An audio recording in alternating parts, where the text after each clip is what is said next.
अब इस वक्त लाहौर में मेरिट की धज्जियां उड़ा दी गई हैं, क्योंकि मेरिट पे भी लोग पूरा नहीं उतरते थे। अब तो वो कह रहे हैं कि आप सिर्फ फीसें जमा कराएं, मेरिट को छोड़ें। 60% क्या नंबर होते हैं 60%? आप एक आम बच्चा जिसका 60% नंबर वाला, वो आप अदद उसको दे रहे हैं कि आप 60% वाले हैं तब भी आपको मेडिकल में दाखिला मिल जाएगा। तो इसका मतलब है कि वो कम्पिटेंट तो बच्चा नहीं है, वो काबिल नहीं है।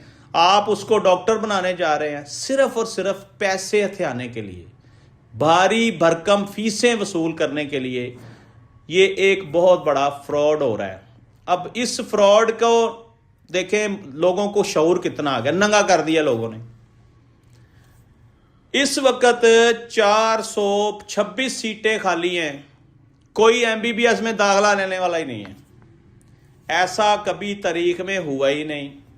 शायद लोगों में शऊर आ गया है, शायद लोगों को समझ आ गई है कि ये रास्ता गलत है।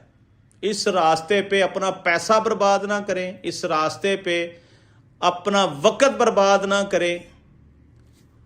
देर आए दुरुस्त आए, बहुत अच्छा फैसला है।